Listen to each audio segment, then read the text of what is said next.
A paz do Senhor Jesus, Shalom. Estamos de volta aqui no canal Tirando os Óculos Romano e hoje o tema é muito interessante. E é tão interessante que deu um monte de problema. Já é comum acontecer alguns probleminhas aqui, né? E aconteceu aqui que eu não estou conseguindo, mas depois eu pego esse vídeo e vou postar no Facebook, se Deus permitir. Não consigo acessar o Facebook. Eu acesso o Facebook, estava tudo certinho, caiu e não está realmente funcionando. Eu não sei por quê. Mas enfim, hoje eu quero falar sobre esse tema bem interessante aí, que é... Não vamos falar muito sobre o anticristo, a marca da besta e tudo isso, pelo menos não hoje. A gente tem um conceito razoavelmente interessante sobre isso, que eu pelo menos acho, né, interessante. A gente tem um conceito bem interessante sobre essa questão do anticristo, do sinal, né? As pessoas ficam muito no literal, é só para a gente dar uma prévia, porque a gente vai falar de uma outra forma de anticristo hoje, da qual Paulo ele fala. Mas eu quero falar hoje, eu quero dar uma introdução antes, né? Eu não duvido que haja que possa surgir um anticristo, eu não duvido que possa surgir um homem com autoridade, que as pessoas vão amar, que o mundo vai amar. Assim, a nossa mente é muito limitada. Hoje é perfeito. A pandemia que a gente está vivendo hoje, se o anticristo tiver com tudo preparado já, e se Deus permitir, porque isso vai acontecer no tempo certo, tudo que acontece, muitas das vezes, pelo menos que eu entendo, a maioria das coisas, não vou dizer tudo, né, mas boa parte delas, a gente percebe que Deus permite que aconteça para ver se nós vamos ser fiel a eles ou não, a Deus ou não, né? E então, e às vezes a pessoa fala, então é Deus que coloca os problemas para a gente. Não, Deus permite a tentação, né? Eu já falei que no deserto, quando as pessoas estavam com fome, reclamado, Deus não falou nada. Aliás, nem sei se estavam com fome, ou talvez estivessem prevendo a fome, não sei se estavam sentindo fome ou se estavam prevendo a fome, mas chegaram para Moisés e começaram a reclamar com Moisés. E Deus não repreendeu o povo por causa daquilo. Deus falou, não, Deus falou para Moisés que eles iriam comer o pão que ia cair do céu, que é o maná, e Deus também ia lhes dar carne, né? Então houve ali uma chuva de codorna, e, né, uma chuva entre aspas aí, de codornas, onde eles comeram então carne, né? Eles queriam tanto comer carne, eles tiveram a oportunidade de comer carne. Deixa eu só ver uma coisa aqui que eu estou esquecendo, que eu não passei o link para o pessoal. Só um minuto. Ok. Deixa eu passar o link aqui. Só um minuto, eu não passei o link. Hoje realmente está difícil.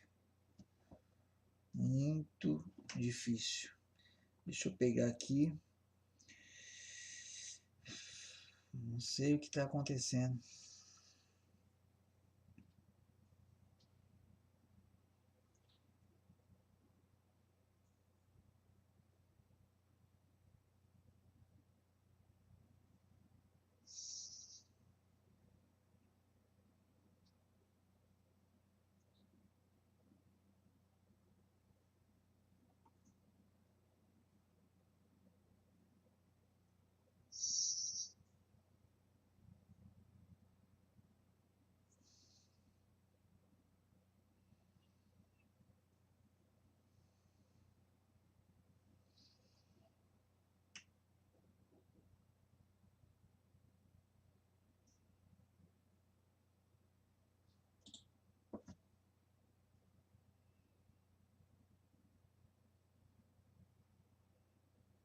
A Marta tá vendo, ok. Então a Marta ali tá vendo. Eu mandei no grupo agora.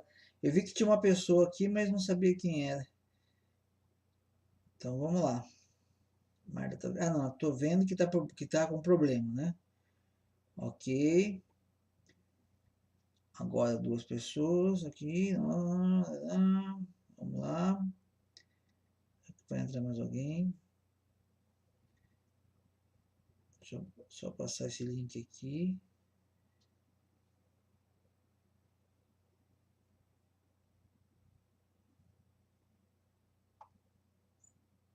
Bem, já passei o link para todo mundo. Então vamos lá. Então, só para a gente verificar, para a gente retomar, para a gente entrar no assunto, eu quero dizer que Paulo, não, estava falando sobre o deserto. Então, Deus provou o povo, mas não na fome, não na necessidade. Deus provou o povo no Shabat. Deus mandou o maná e mandou eles colher 6 dias da semana, mas no 7º não. E Deus disse que iria provar o povo. Então, Deus provou o povo ali, nessa situação. Então, quando o anticristo vier, eu não sei como vai ser, lógico, mas provavelmente ele pode vir aí como uma opção, não como uma obrigação. Né? Então ele vai aparecer de uma forma que vai amar. Imagina hoje, só para a gente ter uma ideia, tá? Imagina hoje se aparece um homem dizendo: olha, eu tenho o remédio para o Covid-19, que o mundo não quer, né? O mundo vermelho, né? O mundo vermelho não quer que tenha um remédio para o Covid. Talvez, se o Covid talvez já tenha tido o mesmo trajeto aí do H1N1, né? Que ainda existe, tem que tomar cuidados e tal, mas o Covid eles não querem. O Covid eles querem realmente criar um caos no mundo. Imagina aparecer um dragão,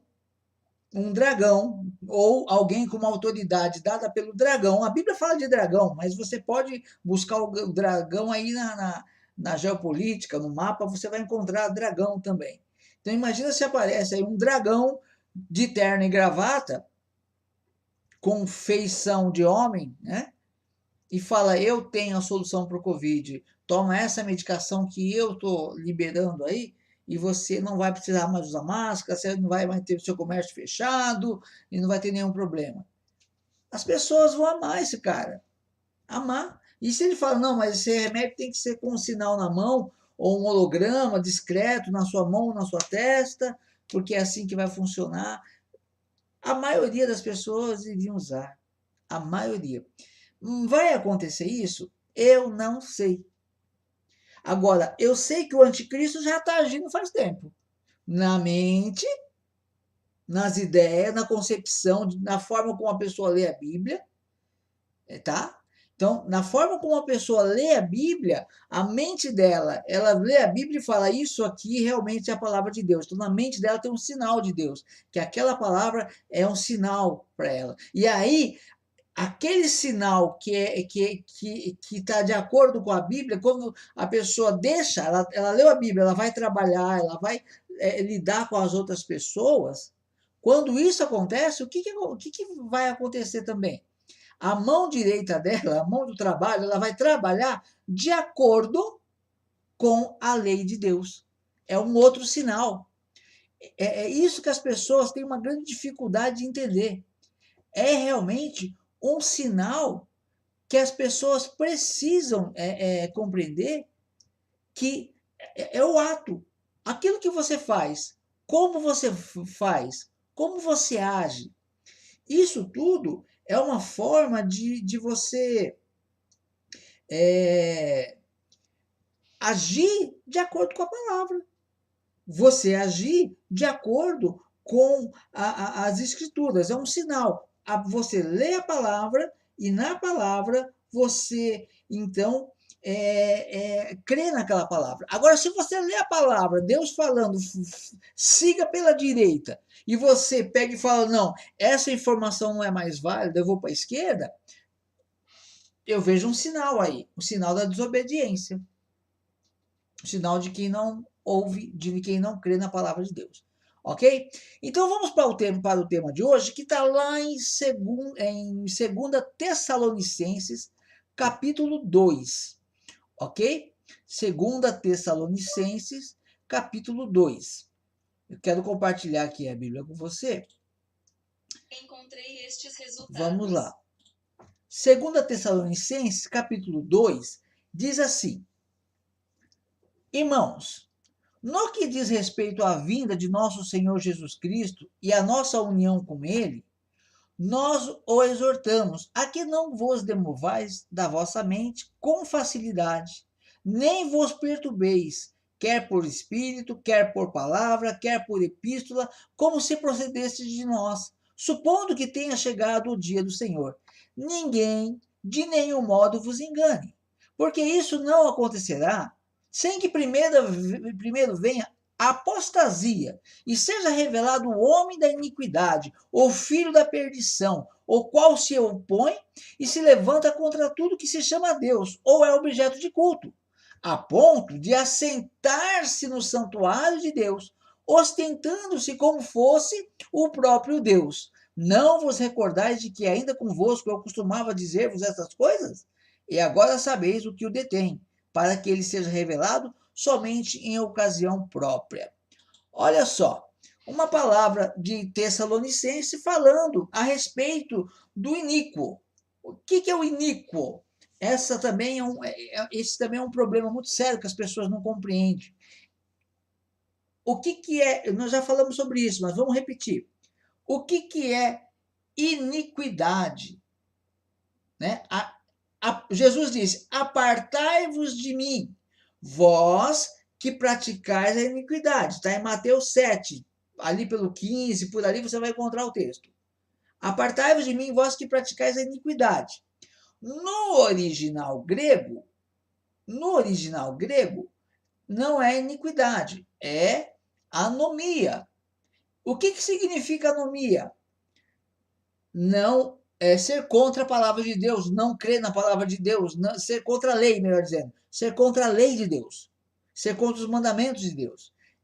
Anomos é aquele que se opõe ao nomos, à lei. Anomos, a pessoa que é contra a lei de Deus. Então, aqui, Paulo está falando algo, só que a nossa tradução aqui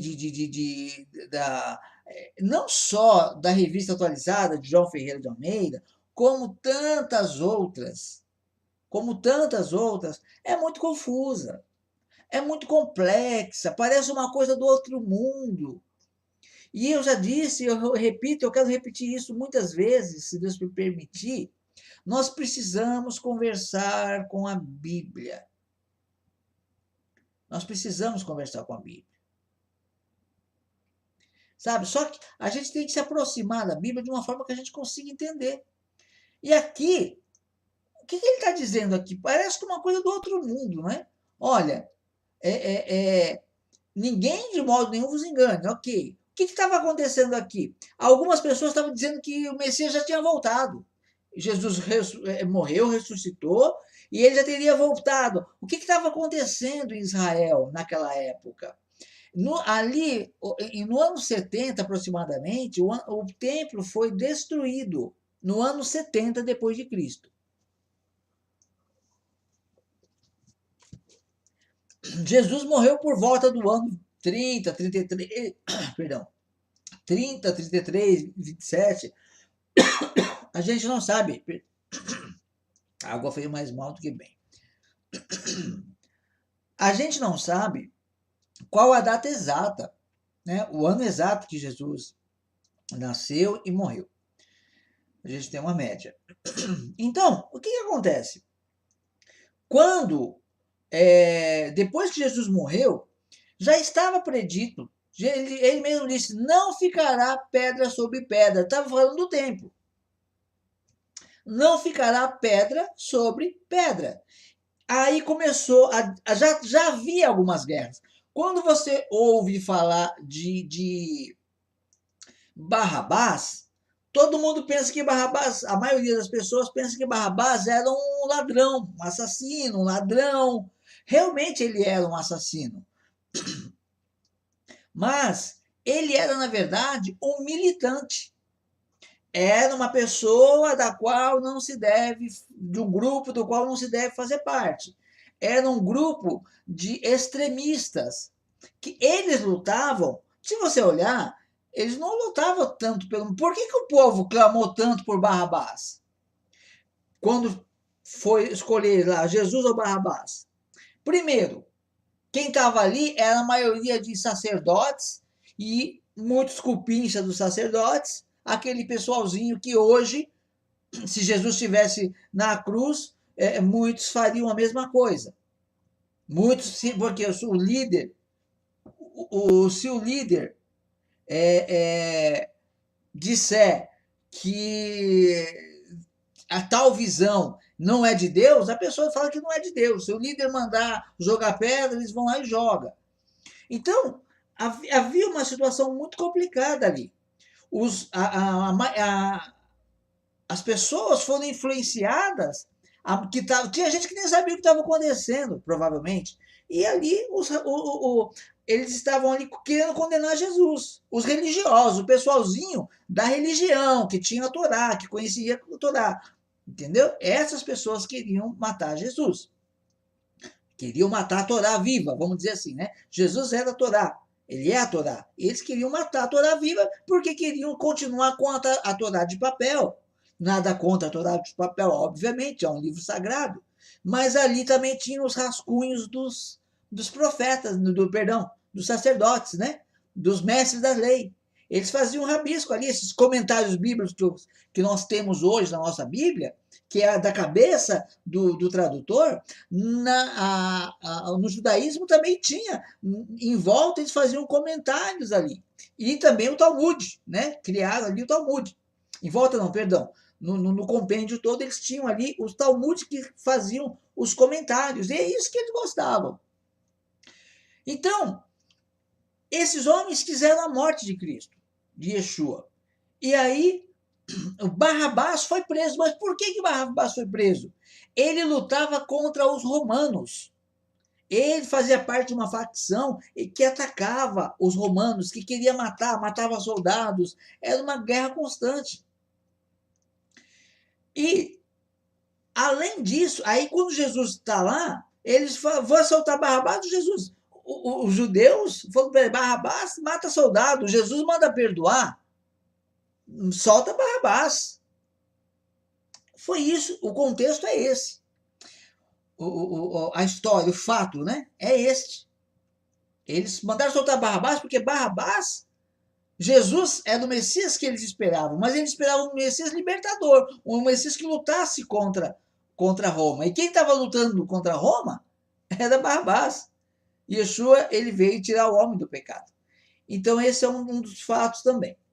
Fora isso, a coisa foi se agregando muito, foi piorando muito, ao ponto que eles faziam aquelas catapultas e jogavam pedras, de longe eles jogavam pedras que iam lá dentro do templo.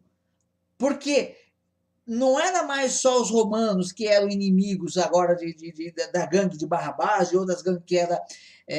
eu esqueci o nome deles agora. Mas tinha vários grupos ali de guerrilheiros. E então, eles jogavam essas pedras, faziam essas engenhocas aí, e jogavam pedras para acertar os sacerdotes dentro do templo, porque como os sacerdotes, como o povo não ajudava esses guerrilheiros, eles viram que os romanos eram inimigos deles, mas os judeus também. E começaram a jogar, matar gente dentro do templo, e foi uma guerra terrível, foi um apocalipse, de uma certa forma. Quando acontece tudo isso, as pessoas começam o mundo está acabando para eles ali. Jerusalém está acabando. Para eles era o fim do mundo. E aí começa a sair um zum lá, e a pessoa falando, o Messias já voltou, o Messias já voltou. E começa a criar uma heresia terrível ali. Então Paulo ele tem que intervir. Então ele escreve para o povo de Tessalônica, e ele fala, irmãos, no que diz respeito à vinda de nosso Senhor Jesus Cristo, e a nossa reunião com ele, nós vos exortamos a que não vos demovais da vossa mente com facilidade, nem vos perturbeis, quer por espírito, quer por palavra, quer por epístola, como se procedesse de nós, supondo que tenha chegado o dia do Senhor. E aí entra o nosso tema, finalmente, que aqui eu vou ler esse trechinho para você aqui, mas eu vou fazer a leitura na Bíblia hebraica, naquela Bíblia de David H. Stern, que está muito mais claro. Porque aqui, queira ou não, uma ideologia romana foi colocada. E não só a ideologia romana, porque isso quando o povo teve acesso à Bíblia, porque no começo era tudo, eles fizeram, olha só, o povo ouvia a palavra em hebraico. Os gregos começaram ali a se introduzir. E aí vem Roma e fala, não, nós vamos rezar a, Bíblia, a missa em latim. Né? Só que, lógico, foi mais para frente que entrou aí a questão da missa latina. Estamos falando aqui do dias de Paulo ainda. Então, até aqui, o que estava acontecendo? Havia muito engano ali, já estava começando essas heresias. E aí Paulo vem falar, pera um pouquinho, Cristo não vai voltar antes que haja uma separação. Aí que eu vou entrar na Bíblia do David H. Stern. Por quê? Lá está claro. Foi feita uma tradução sem compromisso com a mentira. Agora, nós sabemos que quando você vem para esse texto, parece uma coisa doida. Tem gente que lê, e como eu li muitas vezes, lê aqui, mas não entende nada, mas vamos embora que o negócio está complicado, não é para mim ou não é para agora. Por quê? Olha esse trechinho aqui. Ninguém, de modo nenhum, vos engane, porque isso não acontecerá sem que primeiro venha a apostasia. Aí começa aquela briga. O que é essa bendita apostasia? Ou maldita, né? Não é bendita. O que é essa apostasia? Aí começa, cada um tem uma forma de entender a apostasia. Aí depois ele diz mais. E seja revelado o homem da iniquidade. Quem é o homem da iniquidade? Pode ser qualquer um que não vai para a igreja. Pronto, o homem da iniquidade, é o Nico. E aí eu volto para o tema que eu tinha, a palavra que eu tinha saído. Inico, o que é inico? É aquele que não tem a palavra de Deus, a fé, a Bíblia, não tem a verdade, a lei de Deus. Então Paulo está dizendo, olha, ninguém vai te enganar, ninguém deve te enganar, porque isso não vai, Jesus não vai voltar, ou Yeshua não vai voltar, antes que venha a apostasia, antes que seja revelado o homem da iniquidade. Ora, a iniquidade como nós conhecemos, já tinha lá Nero, já tinha lá César, já tinha lá Herodes, já tinha lá tantos homens que praticavam iniquidade. Quem seria esse homem da iniquidade? E depois ele fala, o filho da perdição, o qual se opõe e se levanta contra tudo que se chama Deus, ou é objeto de culto. Aí a pessoa fala, então uma pessoa que não quer nada, não aceita a Bíblia. Talvez, pode ser. Como a gente está vendo os dragãozinhos aí querendo acabar com o cristianismo, com o... Eles chamam de judaico cristão, né? Mas aí tem várias vertentes. Mas, enfim, as pessoas ficam muito nisso daí. O que seria esse... A gente vê realmente que tem isso. Mas tem outra forma. Porque o anticristo, ele é um... Vamos entender uma coisa? O anticristo é um impostor. Ele é um impostor. Ora, o impostor, ele se faz passar por aquele que ele está, né? Por aquela pessoa. Então, por exemplo, se for um médico impostor, ele vai agir no meio como se ele fosse o médico. Ele está sendo o quê? Um impostor. Ele está se colocando no lugar de uma pessoa que ele não é. Então, ele está fingindo ser essa pessoa. Então, nós temos que entender, primeiramente, que quando fala que o homem se levanta contra tudo que se chama a Deus ou é objeto de culto, nós podemos estar falando também de uma pessoa que, na condição de impostor, ele é contra certas coisas, então ele muda como se fosse Deus. É o caso do sábado para o domingo, por exemplo. É um caso muito simples de entender, muito claro. Deus determina na Bíblia claramente por várias vezes, e ele fala, lembre-te do meu Shabat. Lembra-te do Shabat para o santificar. Poucas vezes Deus diz lembra-te. Poucas vezes. Duas. Uma, lembra-te de Amaleque. Ou seja, lembra do Amaleque que foi um rei ruim? o rei do povo inimigo, ruim, né? Que ele estava ali, o que é um povo, né? O povo os amalequitas, né? O rei deles ali, lembra-te de Amaleque, porque ele perseguia o povo, ele atacava o final lá da caravana, lá quando as pessoas estavam viajando, atacava os mais fracos, os idosos, os velhinhos, doentes, era esse que eles atacavam. Então Deus fala, lembra-te de Amaleque, lembra-te, lembra o que ele fez, você não vai fazer aliança com ele, em outras palavras, né? Lembra-te de Amaleque. Então está falando para lembrar para você se afastar daquele que é mal. E também fala, lembra-te do Shabat para o santificar. Aí está fazendo, lembra-te de algo que é bom. E aí mudaram tudo. Por que mudaram tudo? Com a autoridade de quem? Falam em nome de Deus.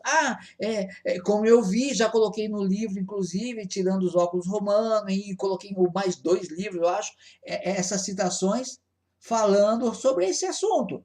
Falando lá, que eles falam claramente, Deus, o arcebispo da Igreja Católica falando, não há autoridade bíblica para trocar o sábado para o domingo. Quem trocou o sábado pelo domingo foi a Santa Igreja Católica, e todas as igrejas se dobram à Santa Igreja Católica quando guardam o domingo.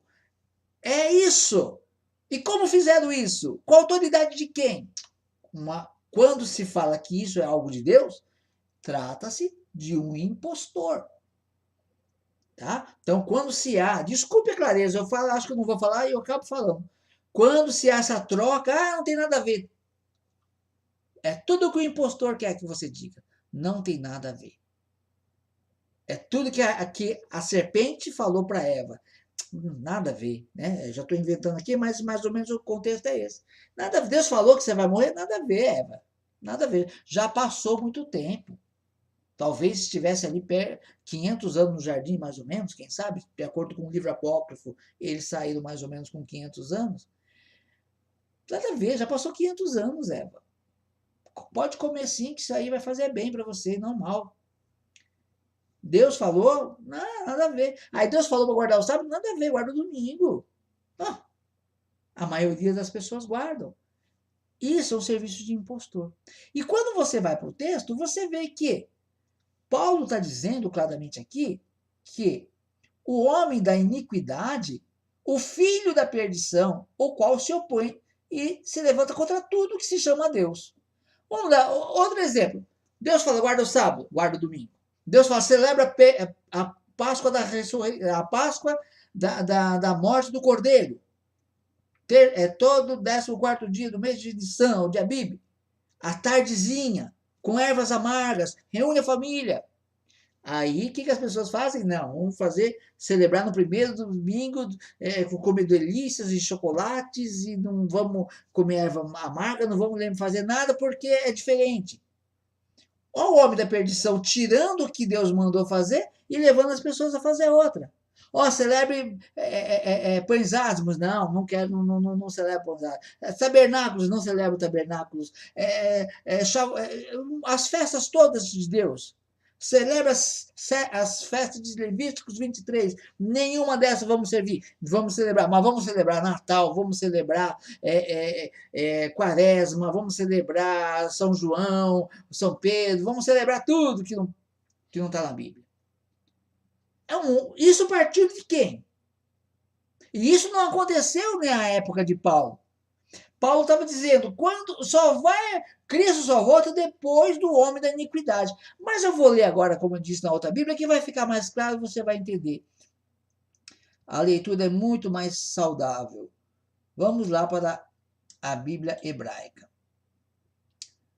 Deixa eu dar um zoom aqui. Aqui.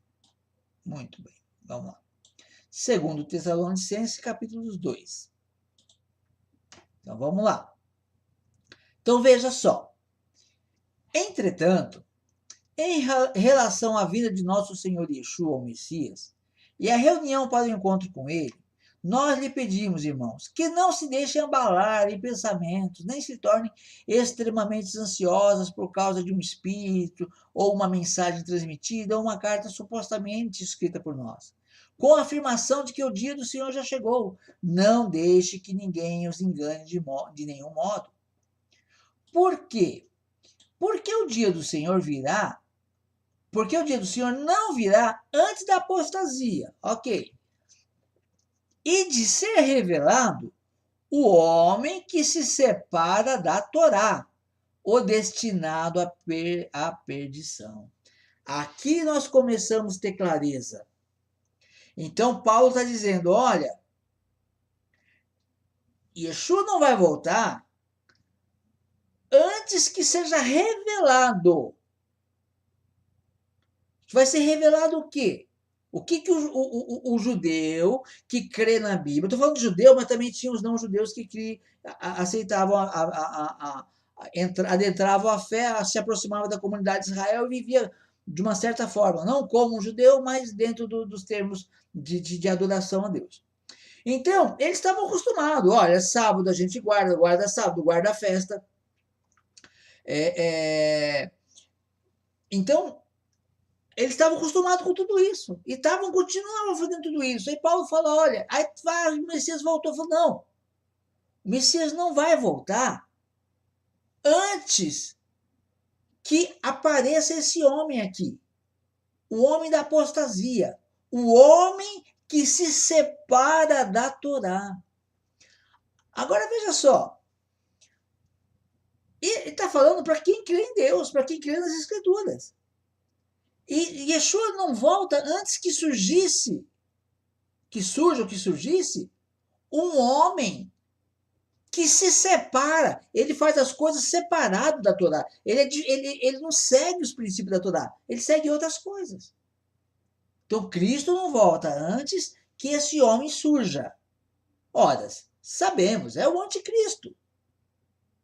Mas em que momento esse anticristo surge? Vamos voltar para o texto.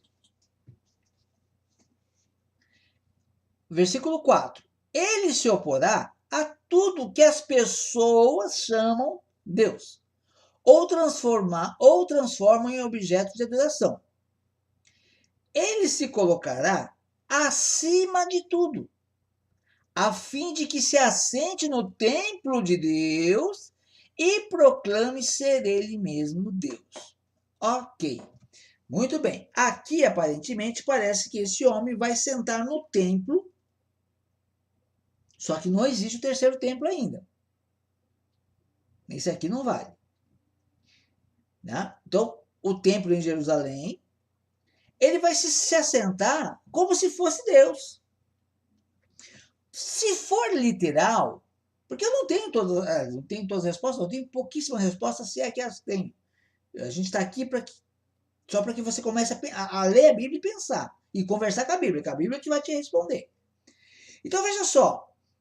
Quando você vê, fala que ele vai se opor a tudo que as pessoas ele não quer saber de Deus. E ele vai também ele vai se colocar acima de tudo. Agora, eu acho que tem uma relação muito interessante quando você lê a Bíblia. Eu penso assim, como eu entendo. Ainda que o anticristo ainda venha, o espírito dele já está. E começou ali, começou não, já estava antes já. O anticristo estava ali, já matando Jesus. Mas a coisa começou a tomar forma no século III para o século IV. Aí, o que acontece? Ele fica acima de tudo. Se você chega lá para um pastor tradicional, fala, pastor, por que o senhor faz culto no domingo e não no sábado, que a Bíblia só fala de adorar no sábado?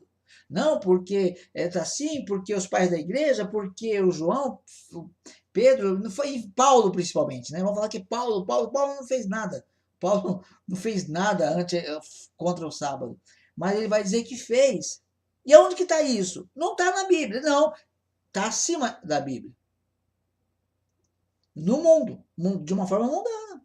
Não, o que importa é o que está na Bíblia. Não, mas o pastor, o padre, sei lá, ele vai acima da Bíblia. Não, é isso aqui que fica definido e acabou. É assim que funciona. Então esse espírito é o mesmo. Se o anticristo vai vir ainda, pode ser. Mas o espírito já está aí. Ou o anticristo vai vir só para quem estiver naqueles dias. Os outros que, não importa, todos 2.000 anos de pessoas que nascem e morrem, e elas não tiveram nenhuma oportunidade de ser fiel a Deus. Porque o anticristo está aí, de uma certa forma, para nos dar oportunidade de ser fiel a Deus e falar não para ele. Mas nem sempre isso acontece. Então vamos lá. E aí ele fala mais, olha. E se proclame ser ele mesmo Deus. Eu sou Deus. Eu lembro muito de uma situação antes que fala Vicarius Filius Dei.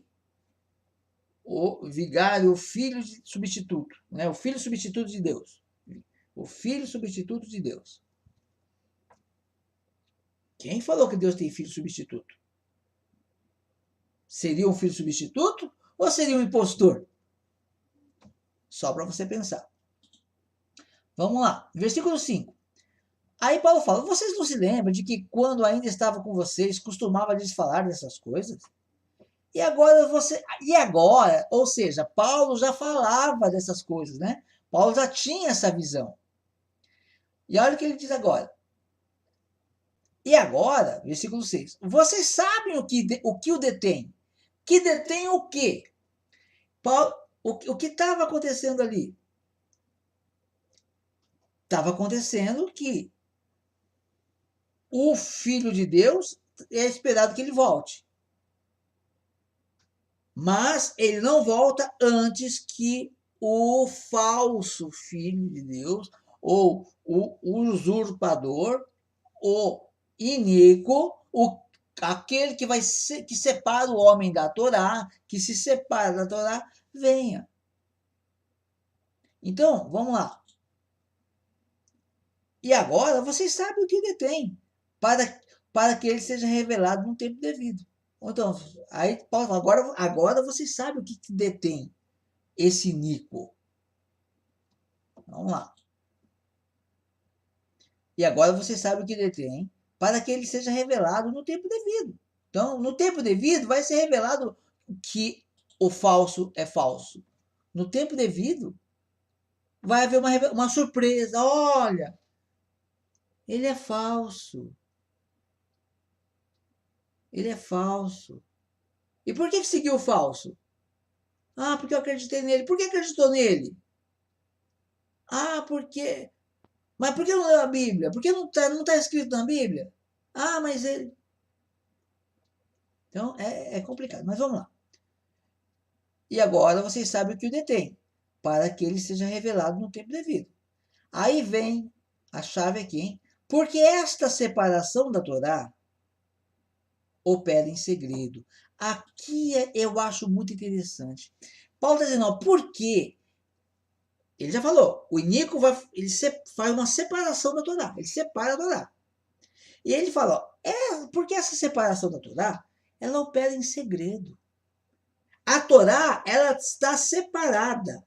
É uma operação, é um sistema, é um plano. Mas esse plano está em segredo. As pessoas falam, não, a lei de Deus não existe. Por que as pessoas dizem isso? Porque tem um plano e um segredo. Esse plano é realmente isso, separar o homem da Torá. É um segredo isso. Se fosse, quando for revelado, a pessoa vai, puxa, tomara que seja tempo hábil. Mas hoje, por que a pessoa ela prefere o domingo ao sábado? Porque tem um segredo. Talvez por isso Jesus fala, né? Falou que o reino de Deus é como um tesouro escondido. Um tesouro escondido. Ou também que o reino de Deus é como um homem que negocia boas pérolas. E quando encontra uma de grande valor, vende tudo que tem para tomar posse daquela pérola. O reino de Deus está escondido. Porque tem um plano. Vamos lá. Porque essa separação natural opera em segredo. Mas permanecerá oculta até que o que a detém seja tirada do caminho. As pessoas vão dizer que a lei de Deus não vale até o dia que o anticristo for tirado do caminho. É essa oportunidade que eu gosto de chamar a atenção das pessoas. Para que esperar? Hoje, nós temos que ser sombra. Quando nós falamos, nós que eu estou falando, é todas as pessoas que creem na Torá de Deus hoje, e creem em Jesus Cristo, e creem que esse é o caminho. Nós somos poucas pessoas. É um grupo pequeno diante do mundo, mas já é sombra do que vai vir. Muitas pessoas vão ficar boca aberta, fomos enganados, mas vai ter uma sombra não, mas vai ter um contingente de pessoas que não vão ser surpreendidos com isso. Por quê? Porque já vai fazer parte de um plano maior. Agora, as pessoas preferem viver na incerteza do que naquilo que está escrito na Bíblia. É escolha. Então diz, porque essa separação da Torá opera em segredo, mas permanecerá oculta até que o que a detém seja tirado do caminho. Então,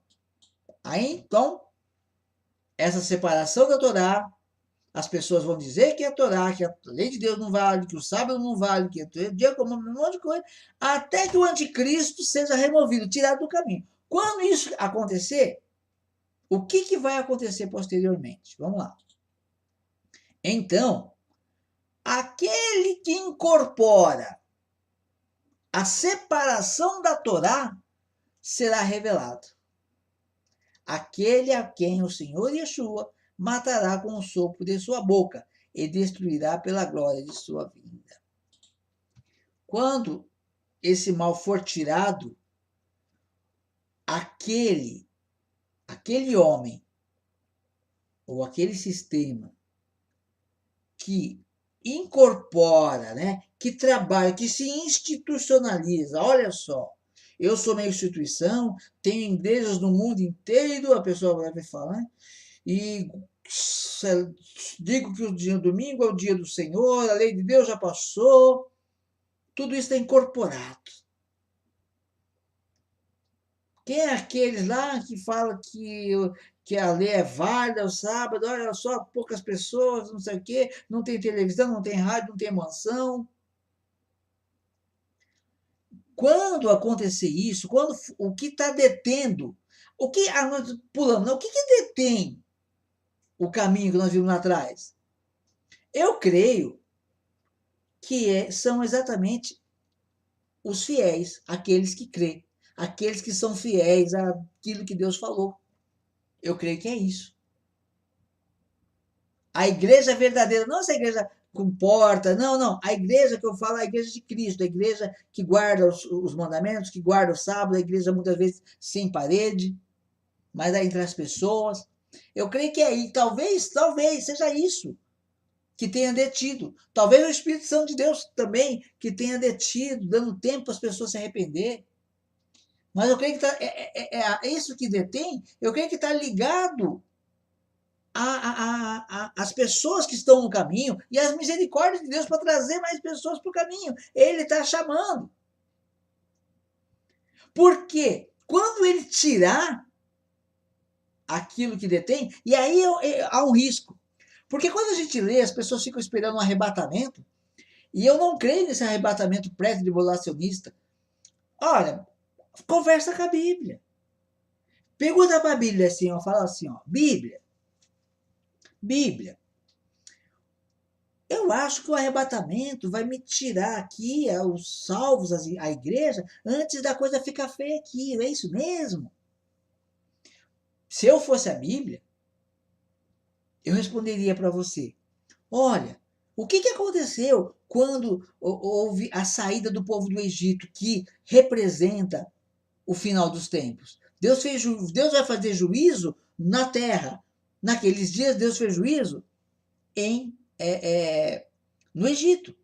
O que aconteceu? O povo foi retirado antes da tribulação ou depois? O povo passou a tribulação junto ali com os egípcios. Só que Deus poupou o povo, não deixou as pragas atingirem o povo. Mas o povo estava lá. O povo só saiu depois.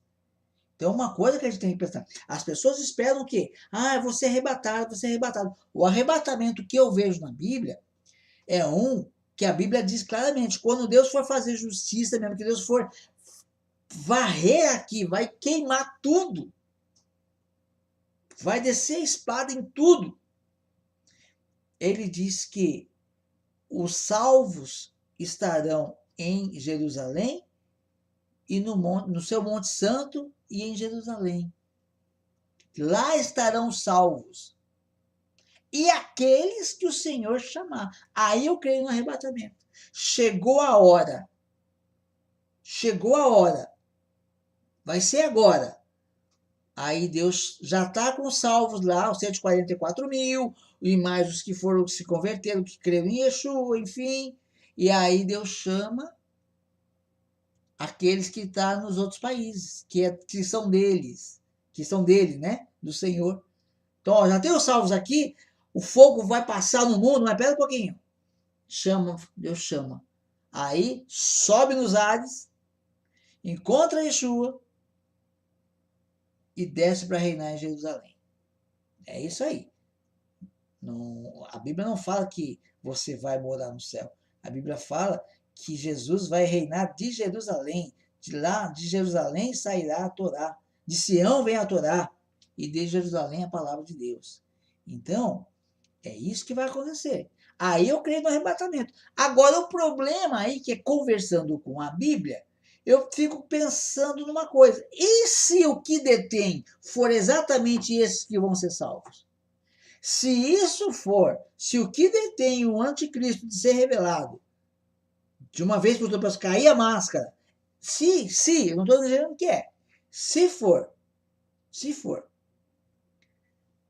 se o que segura, se o que detém o anticristo é os que vão ser, os que estão seguindo a Deus e fazendo as coisas, tentando, confessando que a Torá é viva, é eficaz, e que a lei de Deus existe, e que o sábado do Senhor é santo, se for isso, nós temos um grande problema. Por quê? Porque aqui fala, ó, então, porque, ó, e agora você sabe o que o detém, para que ele seja revelado no devido tempo. Porque esta separação da Torá opera em segredo, mas permanecerá oculta até que o que a detém, vamos supor que seja o povo de Deus, fiel, não tenho certeza, seja tirado do caminho. Então, se Deus falou, olha, já estão os salvos em Jerusalém, Deus fala, agora chama os salvos do mundo inteiro. Tá, se for isso, ele tirou o que detém, vamos supor que esteja. Então, ele tirou as pessoas, arrebatou os que detêm o anticristo. E aí, depois disso, o que acontece? Então, aquele que incorpora a separação da Torá será revelado. Ou seja, se houver esse arrebatamento, vai ser. Aí imagina, foi arrebatado, sei lá, milhares de pessoas. E fica um monte. E é evidente, vamos supor que foi evidente que foram arrebatados.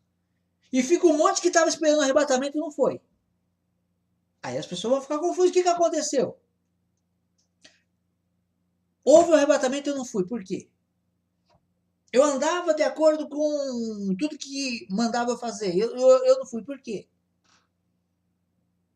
Aí vai ser revelado. Eu não estou dizendo que é, eu estou supondo que possa ser. Imagina, se revela o quê? Não, tudo que você seguiu era contra a Torá. Não, mas uns 2000 anos que tem líderes mais famosos e grandes homens pregando isso. Mas eles pregavam o espírito da mentira, do engano, o espírito da separação. Quem foi levado, eu estou só supondo. Suponhamos que quem foi levado eram os que criam verdadeiramente na Torá. Mas todo esse sistema, toda essa estrutura, separou os homens da Torá.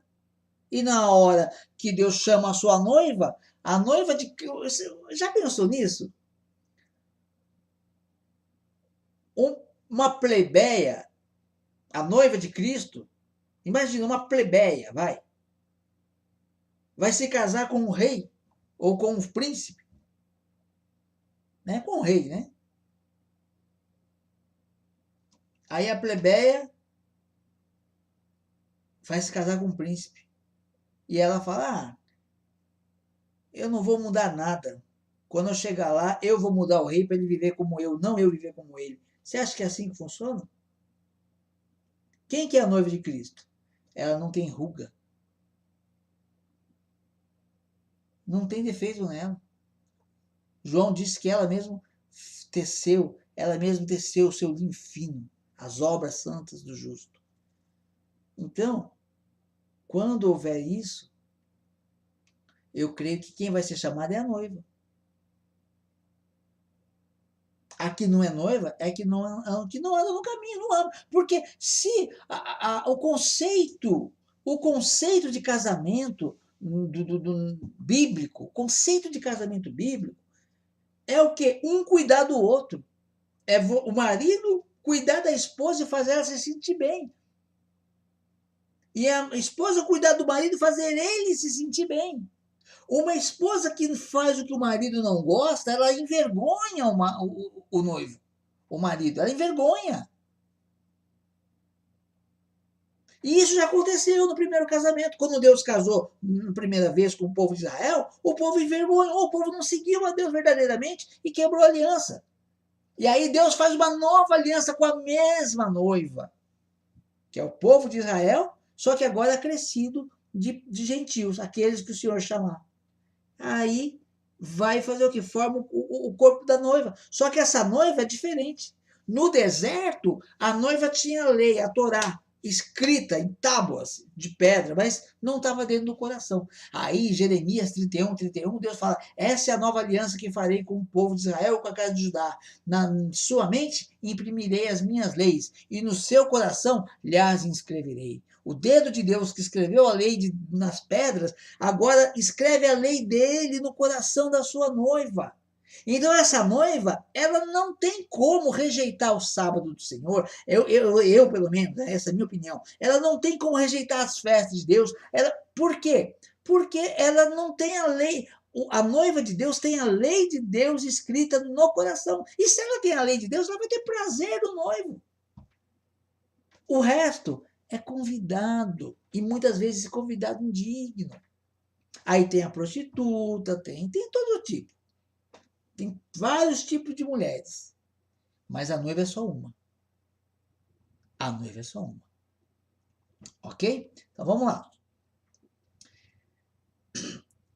Então, aquele que incorpora a separação da Torá será revelado. Aquele ao que o Senhor Yeshua matará com o sopro de sua boca e destruirá pela glória de sua vinda. Aí ele diz mais aqui, ó. Quando esse homem, olha só, está falando de um homem, de um poder, né? Vamos lá, de uma pessoa poderosa, né? Quando esse homem, que invalida a Torá, vier, o adversário lhe dará poderes para realizar todos os tipos de falsos milagres, sinais e maravilhas. Então,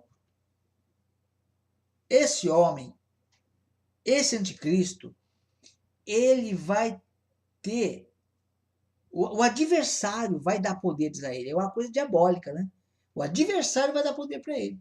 Fazer todo tipo de falsos milagres. Aí é que o pessoal vai para a loucura. Aí a pessoa vai para a loucura.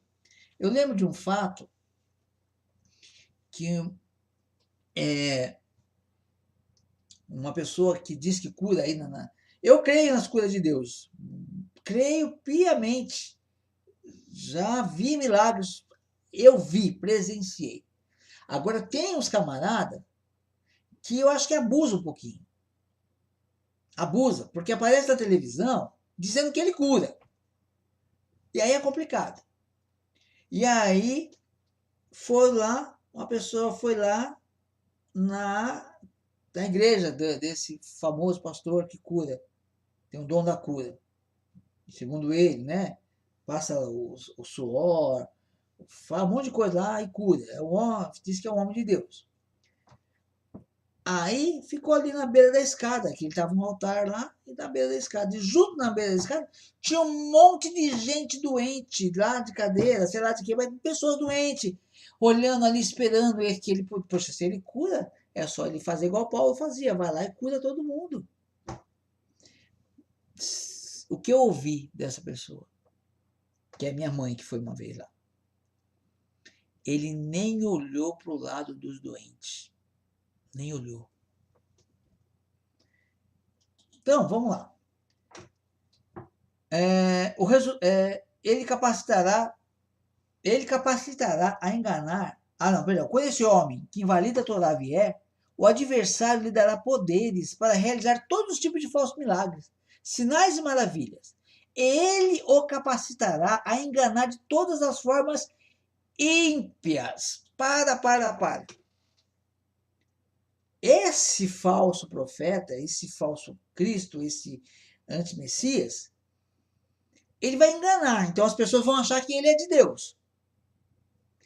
Só que ele fala que ele vai capacitar, né, o inimigo, o diabo, ele vai capacitar esse homem ou essas pessoas a enganar de todas as formas ímpias. O que é ímpio? Eu comecei do começo, acho que não acabei falando, mas já falamos anteriormente. O que é uma pessoa piedosa? A gente tem a ideia, a falsa ideia, de que pessoa piedosa, tem uma pessoa passando fome, eu vou lá e dou comida para ela, estou sendo piedoso. Não. A Bíblia diz que eu estou fazendo justiça. Sedaká.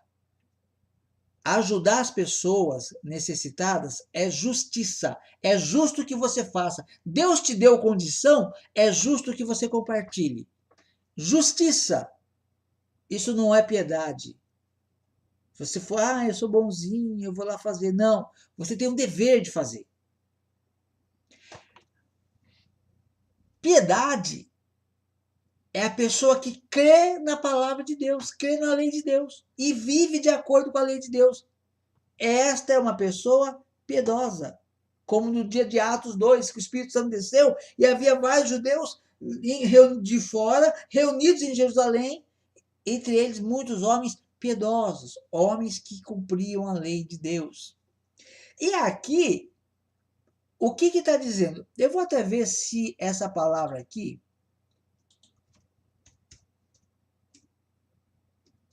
se eu tenho o dicionário aqui, dicionário bíblico, deixa eu ver se eu consigo pegar. Eu não gosto de falar sem mostrar o que está acontecendo.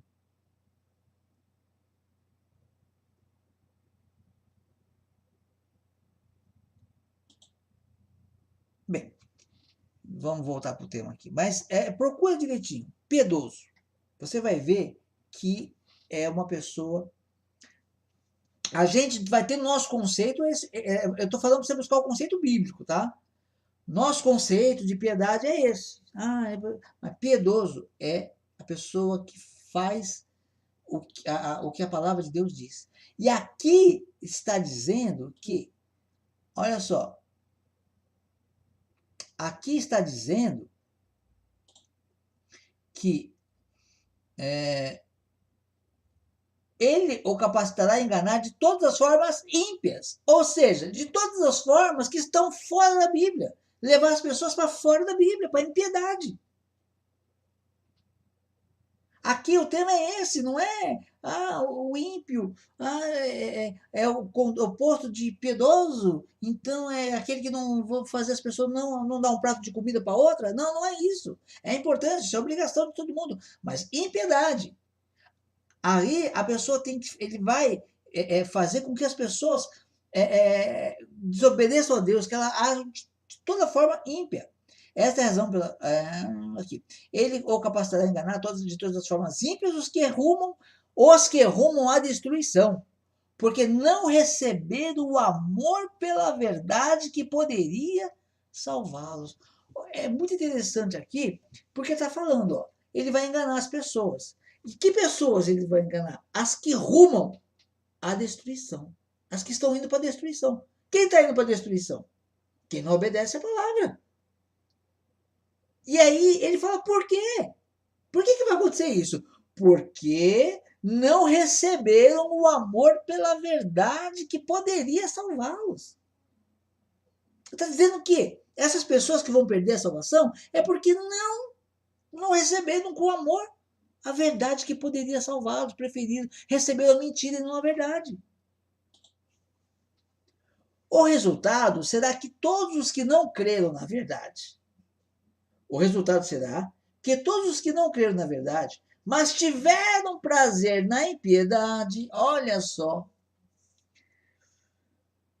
o resultado será que todos os que não creram, a Bíblia é verdade, a lei de Deus é verdade, a Torá é verdade. Aí a pessoa, não é verdade, já passou, já mudou, não vale mais. Todos os que não creram na verdade, o resultado será que todos os que não creram na verdade, mas tiveram prazer na impiedade, né? Prazer fazer aquilo que Deus disse para não fazer. Inventar festa, prazer nas festas que Deus não mandou fazer. Prazer em cumprir dogmas que Deus não criou.